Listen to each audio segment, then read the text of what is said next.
the transpersonal cycle of awakening. I'm Jason for AwakenedEssence.com.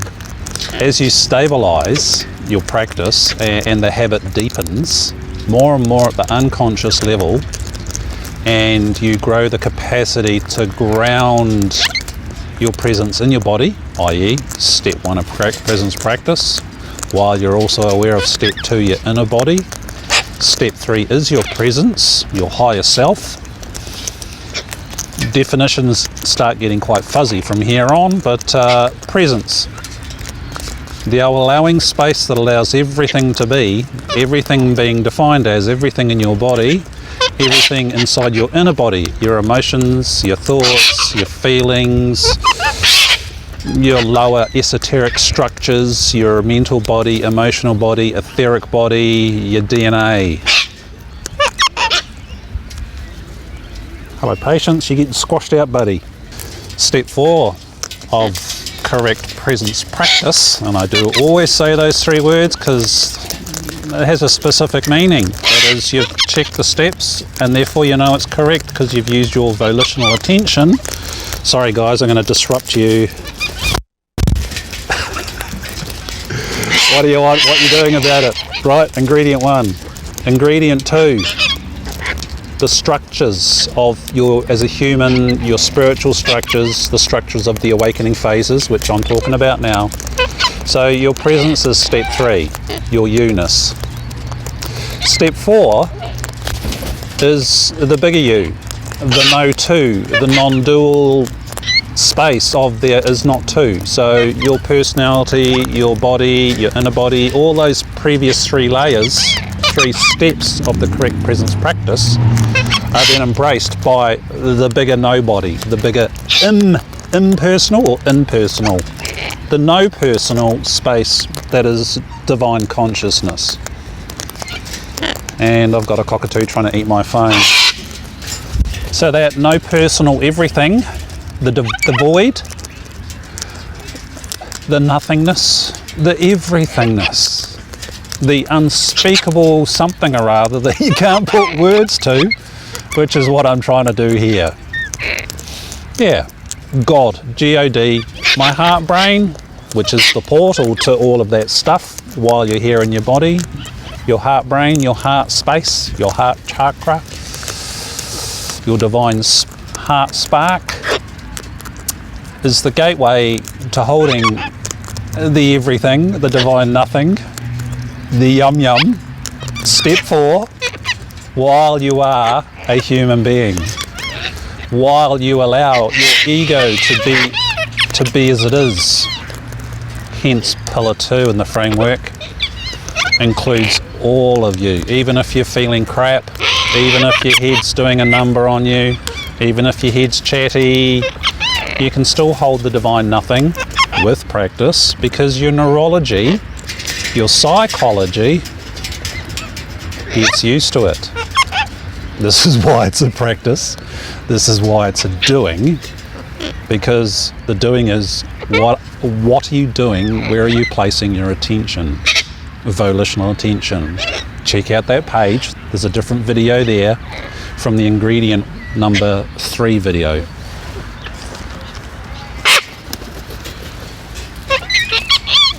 You're being patient, I like that.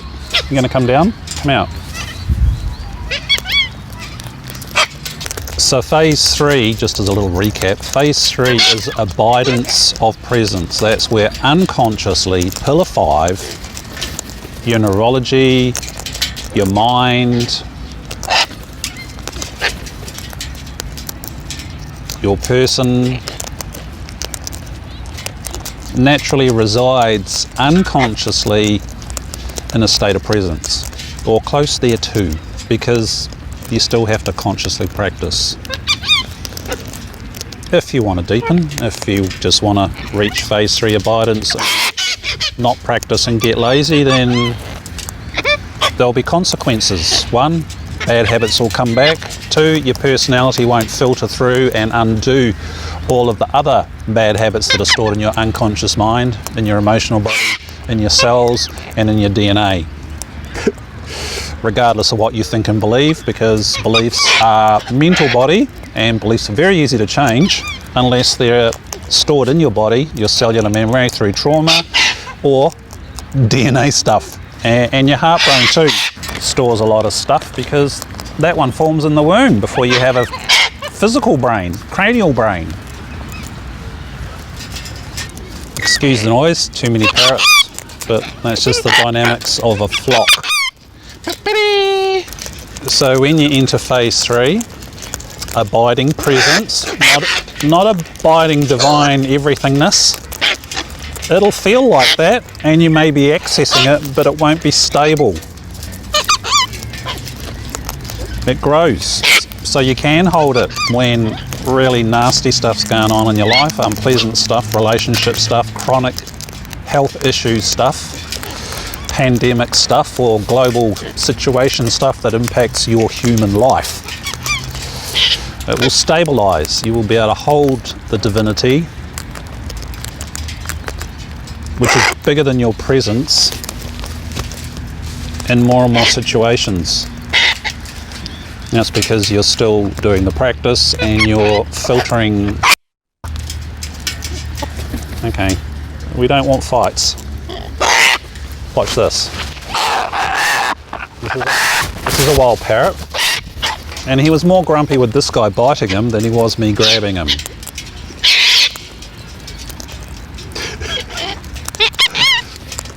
If you watch enough of these videos, you'll see that this is the case, because we're sticking to evidence, pillar 3, ingredient 3.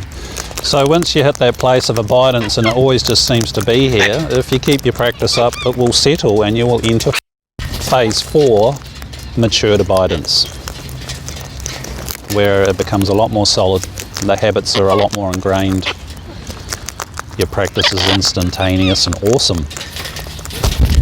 And you don't get knocked around by the cycles of life as much, depending on what the cycle is, of course. Things like chronic health issues and major global events can also have a bit of a sway, but your depth and your instantaneousness of your presence practice, as well as divinity, will be there if you stick at it and ground it so it matures. That's why it's called matured or deeply abiding, per Nisargadatta Maharaja's text in his books, and also Adyashanti. I don't know who else talks about this. I really don't go out there and read other teachers' stuff, because my life is my ashram and I live this stuff non-stop, so I just speak from evidence. So it keeps deepening. So when you've been in the matured abidance place for some time, depending how long you've been there, and what you are wanting and willing to do, and how deep do you want to go, and your life situation and everything, you know, maybe you've got to a place where you're a happy human being and you're calling it a day and just hang in there. If you're one of those people that's got the bug like I have, you just keep deepening. So phase 5, level 1 transpersonal, started happening to me, and it was a really big shock. Oh yeah. If you think entering enlightenment, i.e. phase 3, abiding presence, is a shock, you wait till you get to the next one, and that's why you need an ego, or you will lose your mind, i.e. you will go insane, you will go crazy. What happened there? That's what you call a state change. However, not everybody left, and they'll come back anyway. Come on, you're gonna come across and get some while you can, before everybody else comes back. Who's coming up? Hello, seagull. So phase 5, transpersonal, what does that mean? So phase 1, 2, 3, 4, right through to the end of matured abidance, beautiful Cresty, is you and God, you and the divine. That's all, just you and the divine. That's more than enough, because that's the universe, eh? So when you get really into the matured phase 4 place, where you and God are living life, at home, at work, in transport, on the toilet. Yes, do you practice when you're on the toilet? Because God's there with you whether you like it or not. Are you aware of that at the same time is the question, eh? Evidence, ingredient 3, pillar 3. Then, depending, and I don't know why it happened to me, something else happens. You start becoming consciously aware of other things and another level of divinity that's just at another extreme level. I call it the golden light, golden bliss, transpersonal, and then you start merging with other things. And I sort of demonstrate that here now with the fact that these cockatoos are now letting me grab them. They don't complain, but they will complain if the other birds are attacking them or getting in their space while I'm holding them. It's remarkably fascinating. So I don't know why someone or when. So if you've been able to take yourself into phase 4 matured abidance, which is phase 3 is rare enough. Phase 2 non-abiding is really quite uncommon. So if you get fairly way through phase 4 and then the next level opens up, it will shock you. Absolutely. It will feel amazing and then it will vanish. So you'll go back to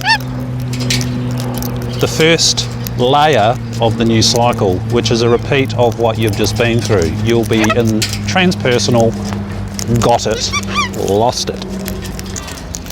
And that cycle will happen just like the original phase 1 got it, lost it, where you have your awakenings and then they're gone and then you have to go through the drudge and wonder why you lost it and all that sort of stuff. It's just a repeat of that same structure of it being there fleetingly, all for a period of time before it's not.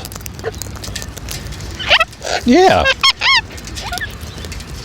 Alright, so that's phase 5. And I kind of circumvented that a wee bit because I went and hung out with a divine incarnation of the cosmic mother Narayani in India, Shaktiyama, and yeah, I got seriously cooked, and that's a technical term. Blazed out in gold. Boy, did I get tested before I went there. So I was ready to be filled up. I was completely capitulated. I had a hernia. I had my sinusitis starting to bite into my system, rotting my face out. Yeah, there'll be a video here on chronic health conditions and how that can be part of your path home. But because I was spiritually fit, and I discussed that in the Laws of Grace course, the implications of how to do that is another measure of your practice. I was so fit I coped with the fact that I went transpersonal non-stop the whole time, with the assistance, i.e. Pillar 6 support, role models, mentors, teachers, gurus, your community.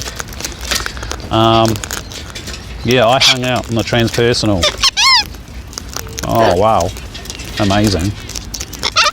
Still behaving like Jason guy, Jason ego, which of course is, as you may have worked out by now, isn't standard for someone who claims to be awake or whatever, eh? I mean, look at me, I'm covered in birds, for God's sake.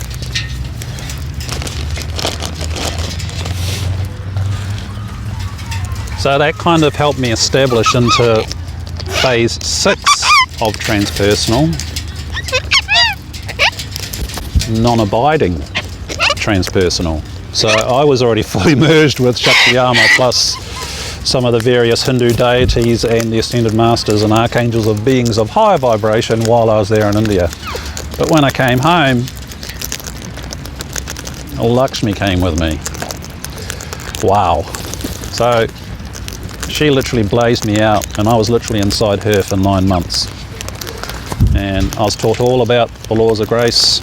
I was taught about the Ark of the Covenant. I was taught about the power symbols inside the Hindu stuff. The chakra wheel, and the discus. It's pretty interesting stuff. Hey, quiet. Being taught this sort of stuff and having teachings from the above is sort of a type of evidence, but for me, I'm all about having it in life. So those lessons were pretty full on. And when you start going into the transpersonal phase, you have to readdress all the different lessons. You know, what's good, what's bad, how do you treat people, do you teach everybody? So for about 10 months there, I was literally solidly in a non-abiding phase of the transpersonal state.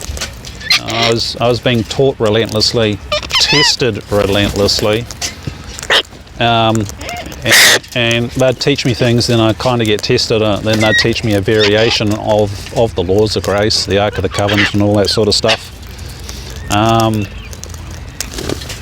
while I was working on this website. That's why the photos in the website, there's phoenixes there. I was capturing phoenixes out of the fires that I was camping at. If you've ever been on a spiritual retreat, hanging out with a good teacher or a good group, and the energy's all awesome, you know what it's like when you get home and then you have to face life and face the people around you and your boss and traffic jams and all that sort of stuff. You know, how do you hold it? So after 10 months of all of that, I realised it was time to, well, because I had to, financially speaking, I had to go back to the corporate world. So that's where the next layer of tests came in. So I actually consciously told those guys to buzz off so I could be a lot more grounded and function in the corporate world. So I entered the corporate world. I'd closed a lot of that down to ground it, because that sort of energy is extremely intense. And, you know, Pillar 6, support, community, well, I've not met anybody in Melbourne that lives in that place that lives here. Yeah, Amma the Hugging Saint when she visits, yep. Sadhguru when he visits, yep. I do have a friend from New Zealand from 30 years ago who was in this place 30 years ago, and I've just got back into communication with him, so I'm going to find out what he has to say about it. But anyway, I had to close it down and just really focus on keeping my presence and my stillness and my step for the divine yum yum with me while I was in the corporate world, dealing with a toxic GM bully and all the nonsense that happens in the corporate scene. Scrag. So for me that was a really big test. So I had a temp job for 10 months, building up my bank balance so then I could spend some more time not working on these websites. And I taught the Laws of Grace course yet again, and that was, again, part of me understanding what people do, how they go about it, and what they don't do, and whether the maths works or not. That's the funny thing with the maths, eh? I say it's mathematical, it is. You don't do it, it doesn't happen. It's easy to say, yeah, I'm going to do it. Hence ingredient 1, what do you want and what are you going to do about it? With your volitional attention. The 4th ingredient. So the transpersonal phase just comes in and out. I don't miss it.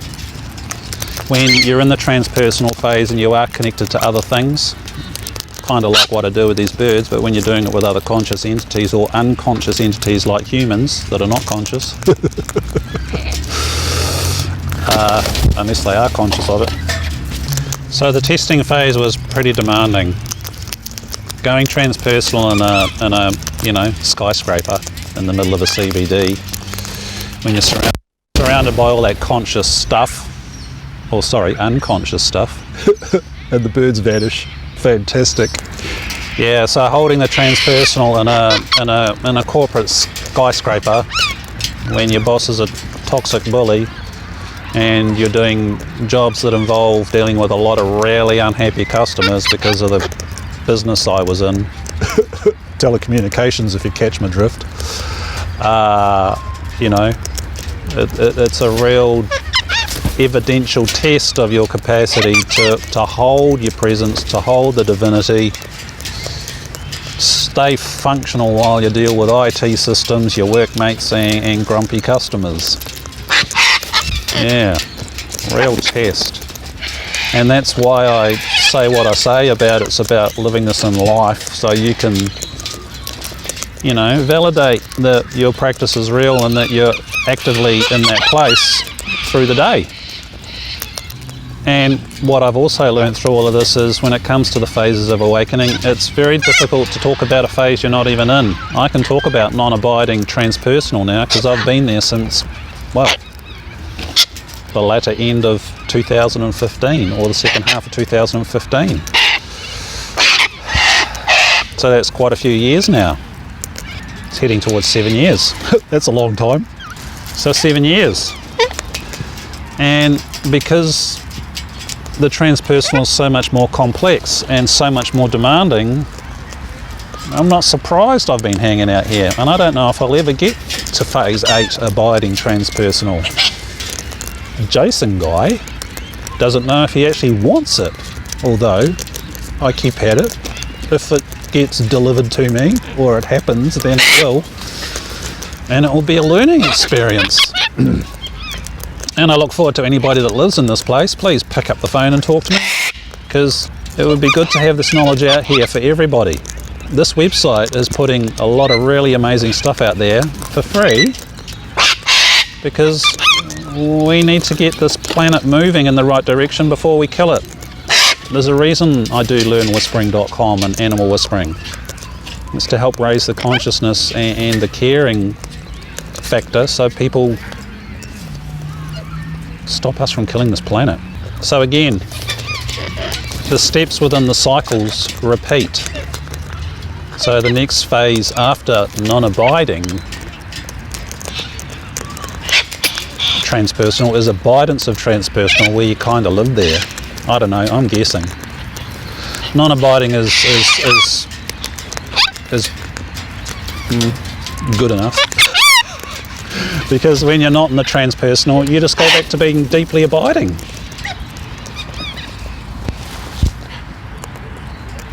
When you hit abiding transpersonal,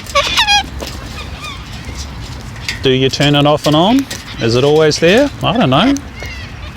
I'd love to have a good chat to Sadhguru Jaggi Vasudev about this and see what he has to say, because he's beyond that.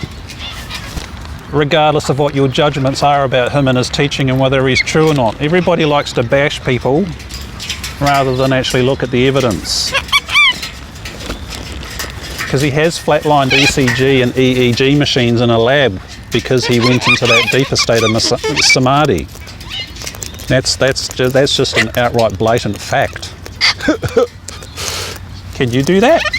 I can't. Well, not that I know of. I certainly haven't sat down for 10 days and just gone into that space and not breathed while in that meditative state for 10 days. I haven't. Don't know if I ever will. But that's evidence of a very advanced state of awakening. Yeah.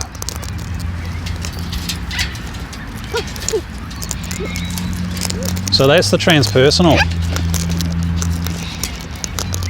Can you just work your way towards it? I don't know. It happened to me. I know it's happened to other people. I know a certain amount of teachers certainly demonstrate it because I feel it when I'm around them. Or when I'm not around them. Certainly experienced it around Sadhguru when he sat next to me at lunch back in 2011 when he was running a course here. I experienced it with him when I was talking about spiritual fitness just over here in the Laws of Grace video, where I talk about spiritual fitness and I mentioned his name and boom. And there's an example of that actually in the other video on the transpersonal phase, where I'm standing out near that frog pond. You might be able to notice by the look on my face, but I dismiss it and keep talking because I was wanting to make the video. And this is another aspect, the personal desire, the personal wanting to have that is irrelevant, because transpersonal is thy will. The first 4 phases of awakening come down to you. What do you want and what you're going to do about it?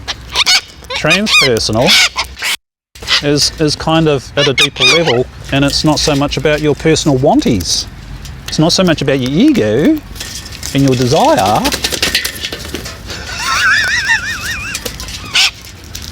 Oh, I love it when the birds fall over. They're so funny. They're not like cats though, they don't pretend it didn't happen. Did you, hey? No. Birds don't have an ego, eh?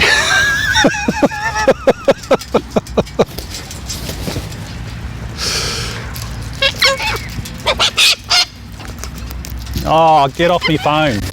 So I have no clues if the transpersonal stuff, if it starts happening to you, whether that's just, you know, part of your soul path or not, or if you earn it. But what I am dead certain on is that anybody, if they want it and they're prepared to do it, they follow the structures, they watch for the evidence in their life, and they train their volitional attention, which is the 4-ingredient overview. Phase 3, abiding presence, abiding awakening is yours. Do you want it? What are you going to do about it? The information in here will bring you home. The coaching will certainly help you, because that way you face your blind spots.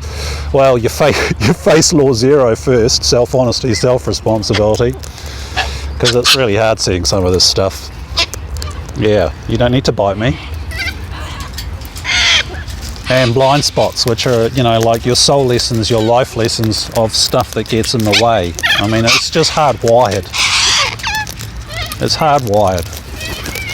But phase 3, abiding presence, if you're keen, if you want it, you're going to do the time. It all comes down to maths because it's a habit, your unconscious mind.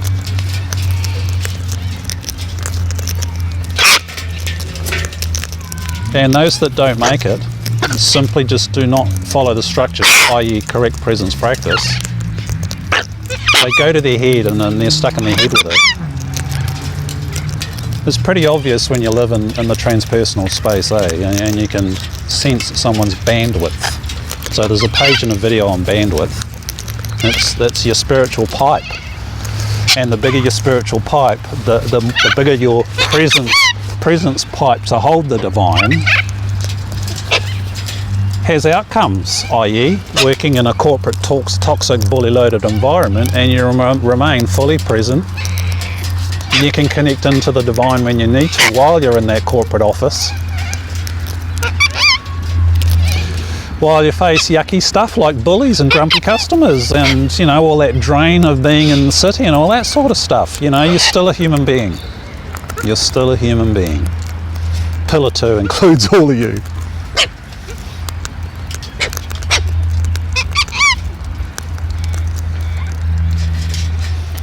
Phase 2, non-abiding presence, is a pretty good place to live. Yeah, you still get knocked around by life, but you know, you bounce back fairly quickly because you know how to practice to bring that peace, to bring your presence, and you know, when cycles are right, the divine yum step 4 God will plug in, all right? Because presence and above is very non-dimensional. Of course, you know, what a person believes presence is versus what I call the divine yum step 4, the nothingness, the I am presence, everything, nothing, no doer. I used a bunch of words there. It depends how familiar you are with them. But, you know, it all comes down to personal definitions and then law 0. Are you being honest? Can you provide evidence? That's what the 9-pillar framework is all about. That's what the laws of grace is about. So you can be specific and progress if you want it and you're prepared to do something about it and you develop your structures. The evidence will present. Measurable.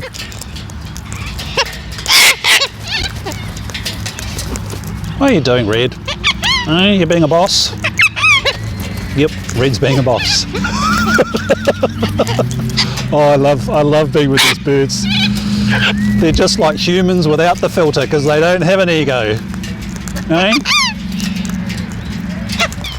So the transpersonal is quite a challenge to talk about. This is only the second video I've done on it. The last video I did was back in, winter 2019, 3 years ago.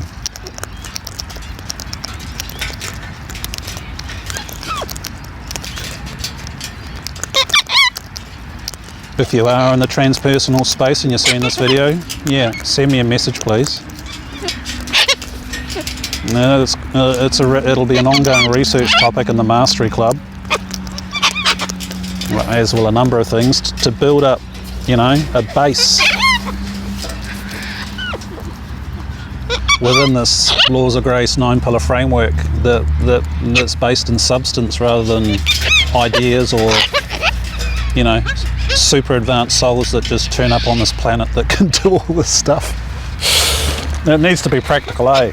That's what all of this stuff is. I'm making it practical and very, very specific.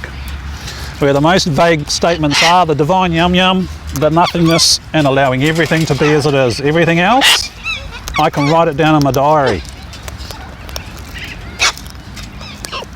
If you can't write your spiritual experiences down in your diary, then you need to sort of refine it and get really specific about what they are. So it's kind of, evidence-based. I know if I'm present, I can check the 4 steps. Instantaneously, of course, because that's what happens once you get into the abiding phase 3. It's automatic, but consciously checking makes the difference. It's worth the effort if you want it. It really is. As I say, all through this website and have since I started making it in 2012, 5 years or less.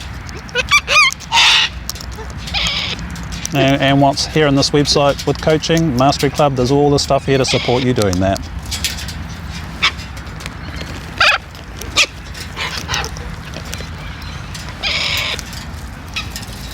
You want to come across?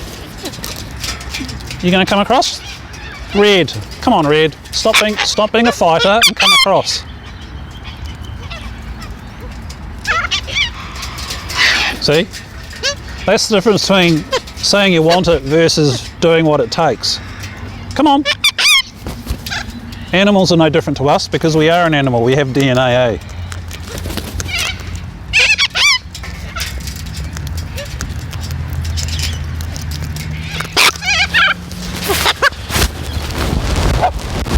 Your foot. I know you don't like having your foot out. Here, have some seed. Wild. So I just held them. They've got to learn that when I'm holding them, they're okay and they're safe to eat. So they'll be going through that learning process. Just like you will with your awakening process.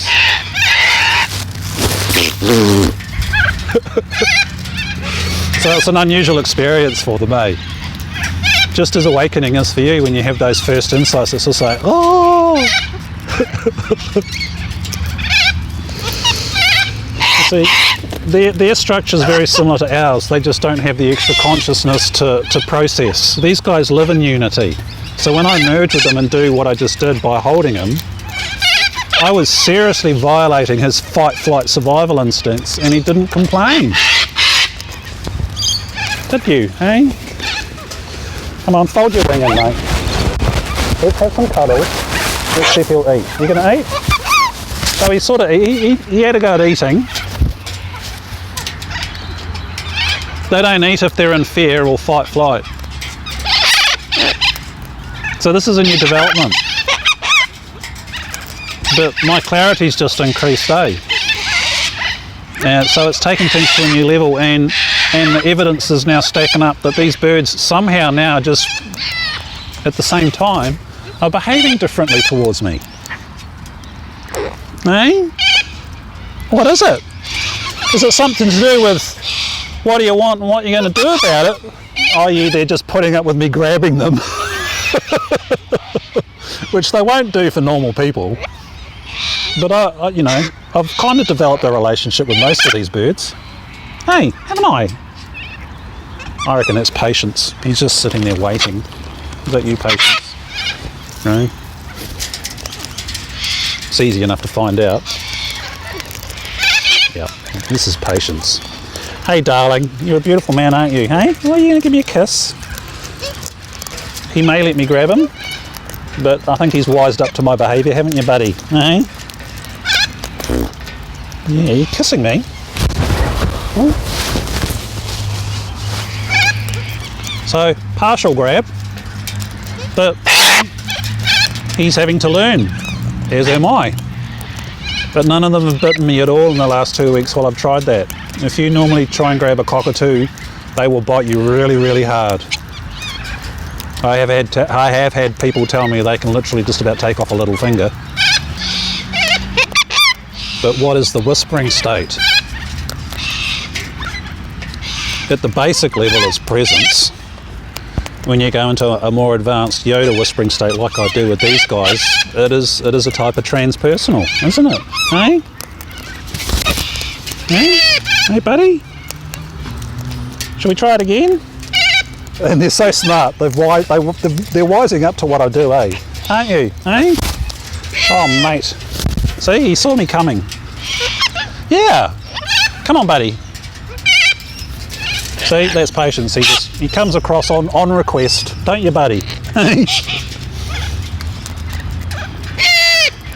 He represents you.